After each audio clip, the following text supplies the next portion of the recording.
All right, good evening. Welcome to the Seton Hall Basketball Facebook Group pregame show. I'm coming to you live from the Prudential Center in the media area. Sorry for the delayed start. The little pregame meal came out a little bit late today, so everybody's scrambling to get to their places now. Of course, I'm joined by our great team. We have Nick from Milburn. Nick, how are you today? Hey, Blackjack, how are you, my guy? What's going on?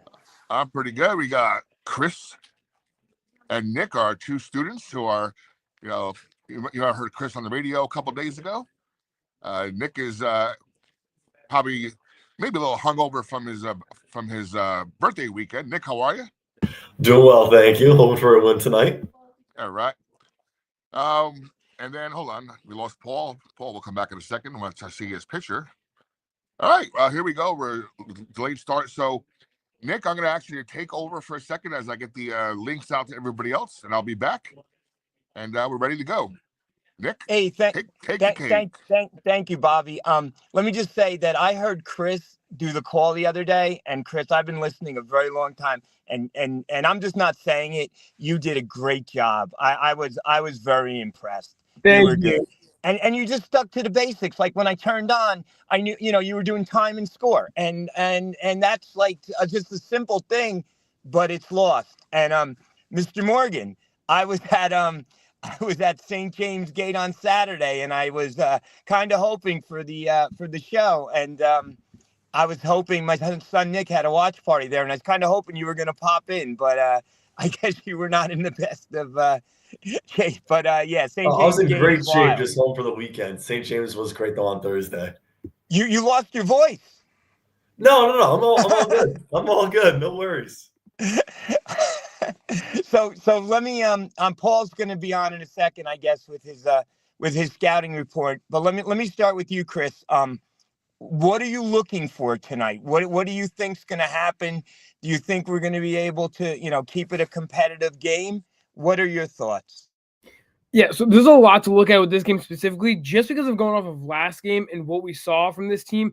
Going up against a very tough Creighton team, they still put up a good fight, especially in that first half, because we saw a lot of the likes of some of the younger guys step up. Garway Dual had a good game filling in at that point guard spot, seeing what he can do there, because again, being without Isaiah Coleman and Chauncey Jenkins and then Dylan Adewusu in his first game back, he was able to step up big. Again, wasn't the result they were looking for, but he was showing promising factors. So for this game specifically, it's going to be the same a lot what we say a lot of the time is I want to see the pressure come out fast, come out early, because again, this is a Seton team that doesn't score a lot on offense. So when you're coming up against this team, you kind of have to put on that pressure immediately. Again, that's what you expect in the Big East Conference. In Big East play, it is all about basketball. This is a basketball conference. So for games like this, in any game against a Big East opponent, you got to come out firing. You got to come out hot off the start. So that's what I'm hoping to see in that first half. Again, if you start off good in the first half, you can then kind of bring that over into the second half. It all comes down to how the Pirates play in the first half. I totally agree. And I also think it's consistency, because in the last game we had a tremendous, as you well know, we had a tremendous first half, and then they just wore us down, because, I mean, they were just a better team and they were hitting their shots, and, we weren't. Nick, what do you think about tonight? Well, I really like what the women have been able to do. Before Savannah Cameron came back, the next woman up mentality, I think the men kind of need that tonight, especially because I think as of right now, at least, we'll win on Paul's preview, but we don't know, I don't think, and feel free to jump in, anyone. We don't know if Coleman's in. We don't know if Jenkins is available. We also don't know where Gus Bus is and if he's available or if he's going to be playing or anything. Chris did say, Dual had a great game. He led the team with 38 minutes. So if that's the leader that we're expecting tonight on the court, if Jenkins and Coleman aren't available, then we need to see a lot out of him. But I'm really looking forward to this next man up. Who else is going to take part in contributing, especially early on in this game? We only scored 20 points in the second half against Creighton. We got a 34-point first half. So it was explosive out the start, but then they, Chris was saying they really wore us down. So see who really steps up and takes in, the big part of the scoring, who really takes that leadership. What is it going to be? Dual? Is it going to be Prince? Those are kind of the two suspected, players that we're expecting to see out of that. But next man up, I think, is going to be important, and we'll see what happens with Gus Bus, Coleman, and Jenkins all currently questionable, or we don't know if they're out or not. Thanks, Nick. Before we go to Paul, let me just ask you this. You had mentioned, and Chris had also had mentioned Duval. Do you think he's going to have some extra incentive tonight? Hey, Nick, how are you? Hey, Paul. Yeah, let me just go to Nick first. Nick, do you before we'll be with you in 2 seconds. Nick, do you think Duval, you had mentioned them, going to have any extra incentive?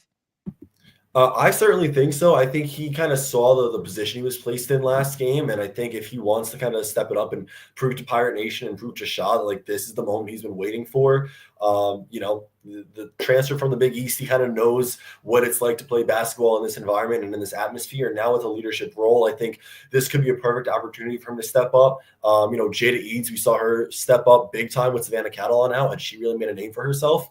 And now she's one of the best freshmen in the Big East. So obviously, different situation here. Maybe Garway Duval kind of takes that step forward and leaps and bounds difference, offensively and defensively, with some big injuries or big absences. So I would like to say that yes, he's definitely incentivized, and this should be a big game for him if he wants to improve and impress us. Thank you, Paul. Before, how are you doing tonight, my friend? I'm Paul, doing can you hear well. us? I'm having a little bit of technical difficulty, but I finally got my microphone working, and I'm What do you build your own? here. What do you build your own studio over there? It looks amazing. You got some of the money for the budget A that I didn't background get? picture from a game that I went to. Awesome. Before you get I into wish. your analysis, what do you think? You think Garway's going to have something extra to play for tonight? Well, I think that we have to start thinking of a lot of the action on the Facebook page has been about how we have to start thinking about next season. And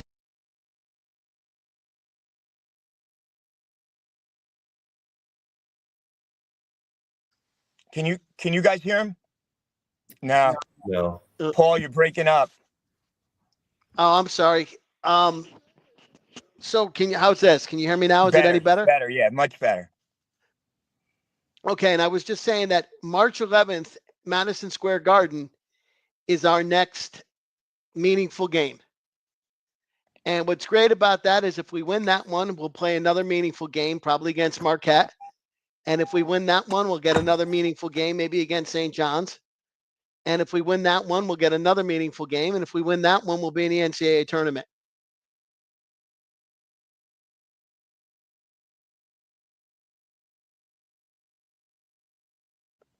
Yeah, Paul, you're breaking up. He had no business even winning the MAC tournament. And they were what, one game away from the playing for the Final Four, where they made it to the Sweet 16. So I think that if I'm Seton Hall tonight, my thought is we need to get ourselves into a position where when we get into the Big East tournament, we can do some damage. Every year it's somebody. And we watch it because we know it's going to be somebody. And we just don't know who. And so if I'm thinking to myself, why not us? Why not, why isn't it Seton Hall that's stealing bids as opposed to last year when somebody stole our bid? And that's the way I would be thinking about this game and the rest of the season if I'm the Pirates.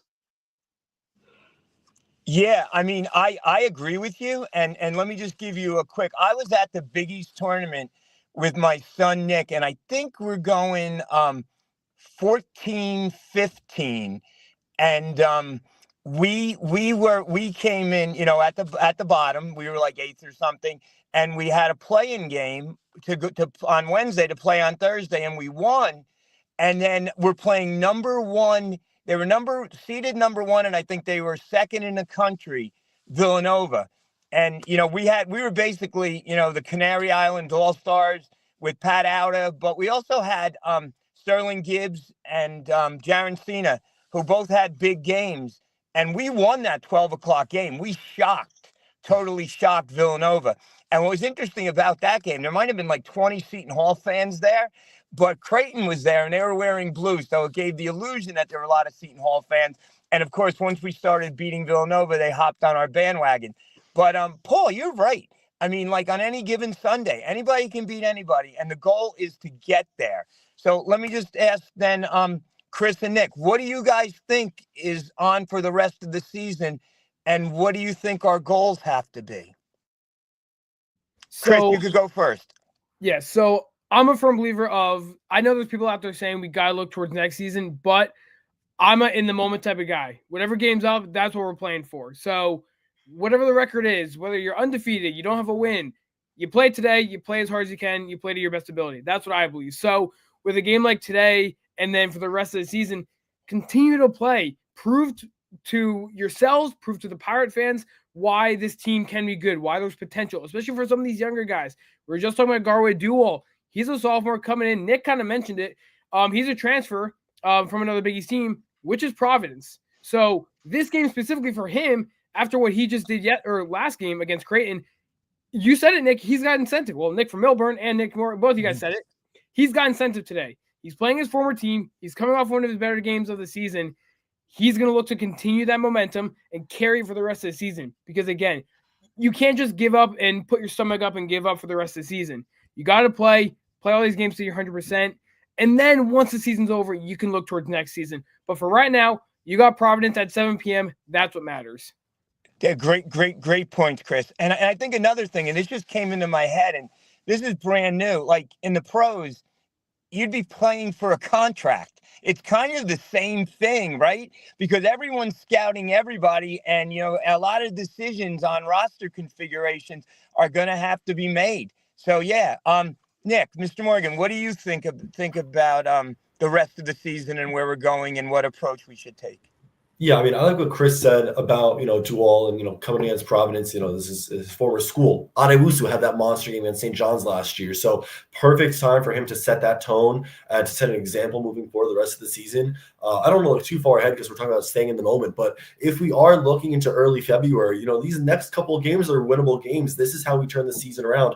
It's Providence and then DePaul, Butler at home, and then Georgetown on the road. Those are 4 games that, if we have our guys – even at their best for 3/4 of the game, let alone maybe half the game, it's a strong first half, a strong second half. If we can compete in these next 4 games and start to gather some decent outings from Dual or Coleman or Jenkins or wherever it may be, these next 4 games are winnable games. And this is how we turn the season around. And I like what Paul said about stealing bits from other schools. This is how it starts. If we capture these next 3 or 4 games, that's what's going to get this momentum shift going for this young team, or primarily young team. And I think that'll really ignite a fire for Shaheen and for the rest of the squad. So focusing, yes, on tonight, but also the next 3 or 4 games as you start February, you start off with a great beginning to this next month. And I think we'd be in good shape. Thank you. Paul, let me go back to you again because we hadn't really talked about it. What do you think the keys for tonight? Let's go back to tonight because I know Providence, you've done your scouting on them, and I know their best player is going to be out. What are our keys for tonight? So I think that we are actually in a very good place emotionally for tonight's. You're breaking up. Georgetown, and they boo Ed Cooley for 40 minutes, and then they swear at him on the way out of the stadium, on the way out of the dunk. And that's what happened, and they won that game. Cooley's 0-4.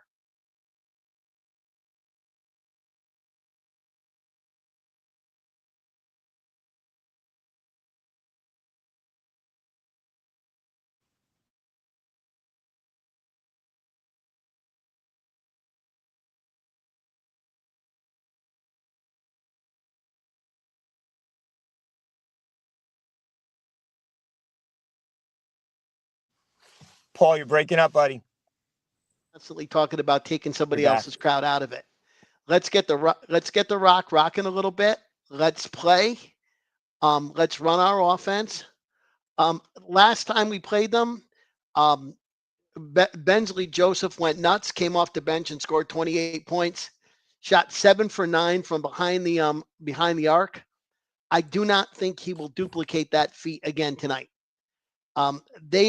Providence does shoot pretty well from behind the 3. That's the way they've sort of been trying to deal with the loss of now my head is lost again. But that's how they've been dealing with their injuries, is to shoot a lot of 3s. And so The second thing would be perimeter defense. And then finally, something to think about with Providence. Providence is 10-10. They are 4-5 in the conference, and that looks pretty good, but it's deceptive. They are 1-9 against quad one and quad two teams, and their net is 89. And so while they might look like they're on the bubble and they might think that they're on the bubble, right now they're not.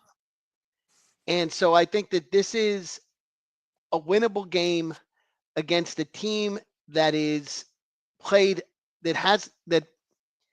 I don't want to say, I don't know how a 10-10 team could be overrated, but I think that this is the kind of game that we can go in and win in the Big East. I think that and finally, Erwin's Munz, their center, I can't even try to pronounce his name, went for 8 rebounds. And if we're not going to have Gus tonight, that would be the other thing. Keep them off the offensive glass, play defense on the threes, and run that offense that we saw against Creighton and get the crowd into the game. Those would be my 3 keys for tonight. Thank you, Paul. And one thing, and I read Art's report, which was excellent. Hopefully Art will join us someday. But he made the comment that, they had a week out of conference schedule and, and they beat up on bad opponents. But the thing is, we didn't have the strongest out of conference schedule, and we didn't beat up on lesser opponents. So there's something to say for that. Mr. Jones, Chris, I just saw something on the screen that you have some info to tell us. Yeah, so it actually is confirmed. I have the starting lineups currently in front of me. Isaiah Coleman is playing. So after missing Creighton, he will be back in the starting lineup. Some of the guys alongside him, Dylan Adewusu, will make his first start again. He did appear off the bench last game against Creighton, but he will start today. And again, the guy we mentioned, Garwe Duwal, will start alongside them. And then Godswill Ariarene. And then lastly, Prince Aligbe. So that's the lineup for today. But again, the big note coming from that is that Coleman is back in. So that's going to hopefully will rejuvenate this team a little bit because, again, he's having a career season so far. So having him back in the lineup alongside Garwe Duwal, who just had the game he had, this is looking like a good lineup for the Pirates today against Providence. Thank you. And let me thank you for that scoop. And let me ask you guys, and Nicole Gizzy just texted in too. Nicole, join. We'd love to have you on board. Nicole Gizzy is our producer. She does an amazing job setting up everything every week. That all the behind the scenes. Is that Nicole? Oh no! Oh God! It's a Stack Monster. Stack Monster. Where are you? Stack. Glenn. Can you hear me? Glenn. What's Glenn doing? I might have to actually go out there in the stands and tell Glenn to turn his mic on. I'm not that far away. I have to go out there and tell him, Glenn, turn your mic on.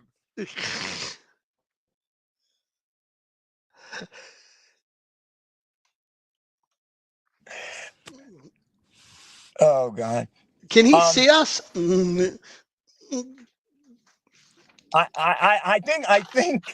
I think this is live, so anything that can happen will happen. And I think Bobby is trying to. I mean, Glenn has a great segment. If only anyone could ever hear him. But until we get him, let me ask the 2 students, Chris and Nick. Guys, the student section, and I've gotten killed before for making comments on the student section, but let's be honest, it hasn't been great. What do you think? Is there, wait, Jan Glenn? Hi, guys. I didn't know that I Glenn. had control over my own microphone. Heck, I don't even have control over my own mouth. So how can I have control over the microphone, right? But I figured it out. By the way, Nick, where are you?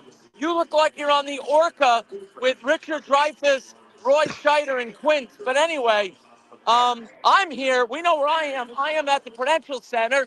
It's starting to fill in. How much it's going to have here? Some of our fans. How's it going, everybody? Does it start tonight?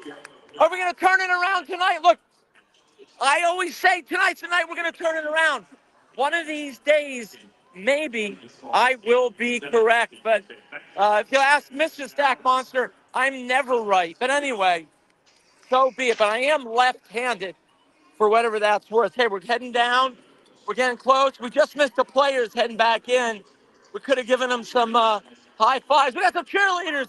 Ladies, what do you think? Tonight, you get a win. We could do it, right? You guys want to win? We want to win. Doesn't it make it a lot easier to cheer when you're winning? Yeah. They love cheering no matter what. That is commitment. That's the kind of commitment that we are all about here on this Facebook page. So anyway, thanks you all for all you guys do. Stack Monster is saying, I got to reserve my voice so that after the game when we kick some Providence butt, we turn the, whoa, what happened? Where'd he go? Oh, here I am. We turn the Friars into Swiss cheese or something like that. Anyway, Stack Monster over and out. See you on Facebook. Thank you, Glenn. Glenn is great. Thank you.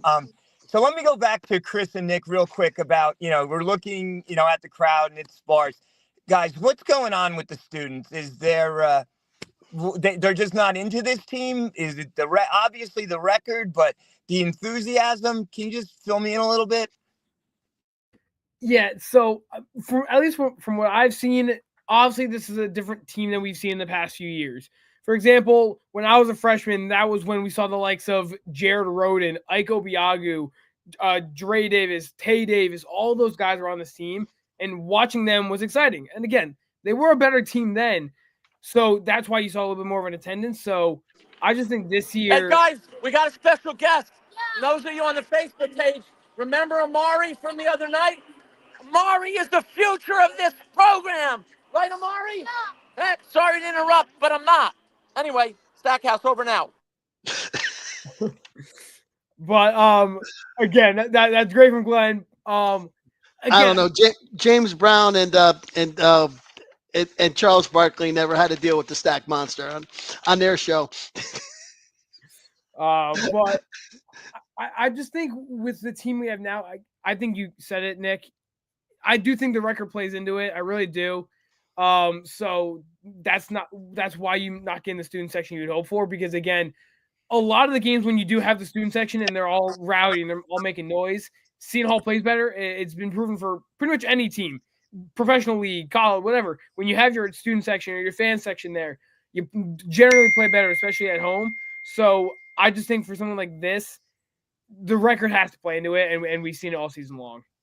I am going to play devil's advocate really fast. I agree with everything that Chris said. I also think that, I'm going to take into account it's the beginning of the semester, when the classes are just starting, maybe there's something about some night classes that are just getting added to people's schedules or something like that. I mean, last week we saw Seton Hall trying to incentivize the game by getting out free Chick-fil-A to any student who took the bus to the game. And there still really wasn't a big crowd. And, students here love Chick-fil-A. Students want Chick-fil-A on campus. So I think maybe, yes, it does play a role. I think that the record, maybe there's something else going into it too.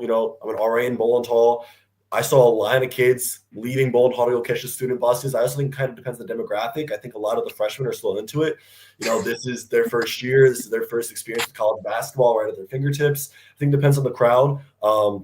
And exactly who you're talking to. I think for some, there's still interest there. I think a lot of it does play into the record. I also just do think it's middle of the week. There are night classes beginning of the semester. So I'm going to give some of the students benefit of the doubt, but I do think we can do a much better job getting there. But I think Seton Hall's trying. They are incentivizing at least a little bit. And that's what I have on that. Yeah, I basically think it comes down to win and they will come. Okay, Nick, we're getting. If I can just jump in on one comment on that. Yeah. So I think that Isaiah Coleman emerging as a star is going to do enormous. Paul, you're breaking up. And the kids were just, so pumped up for that one guy. And they were like that for Miles Powell when he was there. It's taken a while for this team to actually have a star emerge, but it's happened in the past week or past couple of weeks.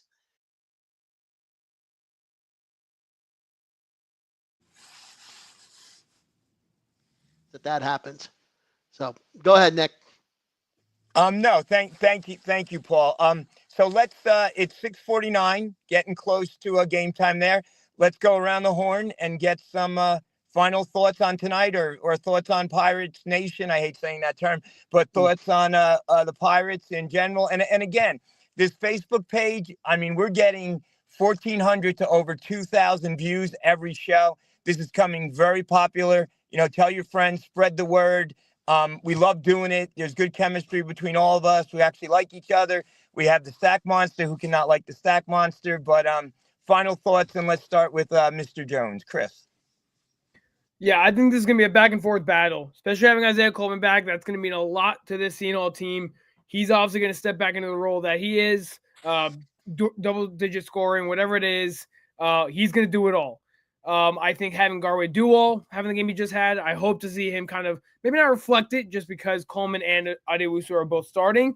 He may not have the exact results that you saw against Creighton, but as a young star, he's still going to have an impact. He's still going to try to make his name known in South Orange. That's what I'm going to look for today.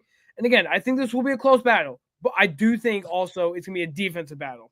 I think it's going to be a little bit more of a low-scoring game. If I had to give a rough range, maybe like a rough prediction, I think if anything, it'll be 68-65 Seton Hall. Thank you.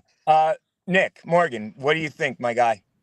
When you're comparing these two teams statistically, the points per game is really the only big difference that stands out. Providence 72, Seton Hall 63.7, points against 69.5 and 69.1. So Chris is right on the money there with his 68-65 prediction. Field goal percentage is quite similar. Rebounds per game is almost on par, about a 5-point difference in Providence's favor. Assists per game, 1 point difference. Blocks per game is right about the same. Steals per game, right about the same. Just Seton Hall has more to prove. They have more to play for tonight. A 5-game losing streak. They have their guy back in in Isaiah Coleman. They have Dylan Adewusu back. I think that is the makeup for, everything that you want. That's the start of the recipe for a successful game tonight and a big win against Providence, who is a team that we can easily take down if we have our best foot forward the entire game and we're playing strong and we're playing 35 solid minutes of basketball.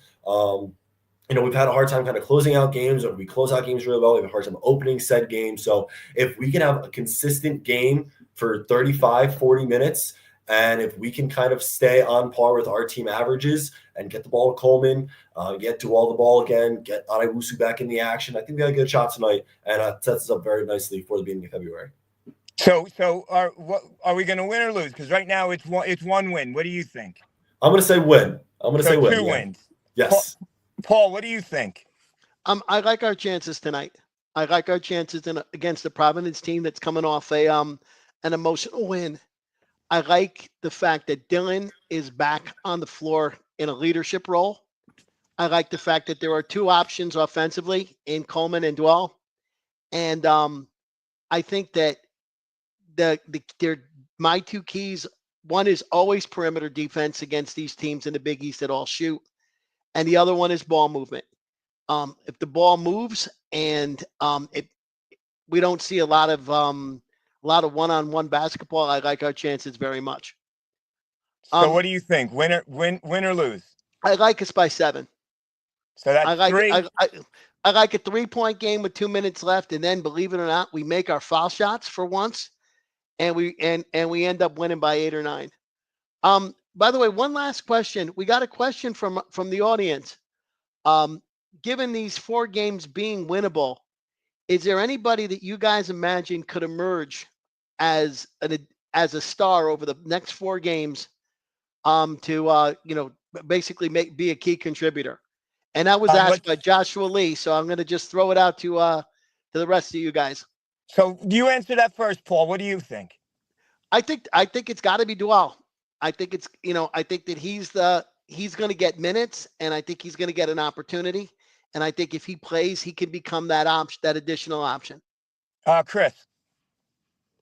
So I think Dual is a good option, but someone I would like to see get more involved, maybe get on the stat sheet a little more, would be Prince, because I feel like we've seen his offensive ability for a lot of the season. Like it's been spurts. It's never been consistency. That's what I want to see from him is consistency. I think when he plays well, everyone else around him does. So he'd be a name I like to see. Maybe get on the stat sheet just a little bit more. Thank you, Nick. So I'm going to go 3 for 3 with 3 different answers here. I want one of our big men to step up. I think we need a solid 5, someone guarding and someone who actually put up points from down below there. So I don't know who that's going to be. I think if Shaheen sees someone that he likes, hopefully tonight we can get someone for this winnable stretch that kind of really, stays on track and can put up a solid game. Aaron Aronay is putting up 15 minutes in the Creighton game. Okorafor put up 17 minutes. Gus was out. I think we really need a solid 5, someone who can really play a big role. And I think that's going to be very important these next 4 games. Great point, guys. And let me just say this, and Joshua, thank you for the question. Anybody else wants any questions, please, anytime. Joshua, we already have a star, and his name's Isaiah Coleman. And the key is going to be in this offseason I hate to say this, but re-signing and keeping Isaiah Coleman, because you can build on that. And not comparing him at all, but Indiana State played Michigan State in the final championship game, and everyone could name Indiana State, one person on that team, Larry Bird, and you can't name someone else. So if you have a very good player, you can build around that player.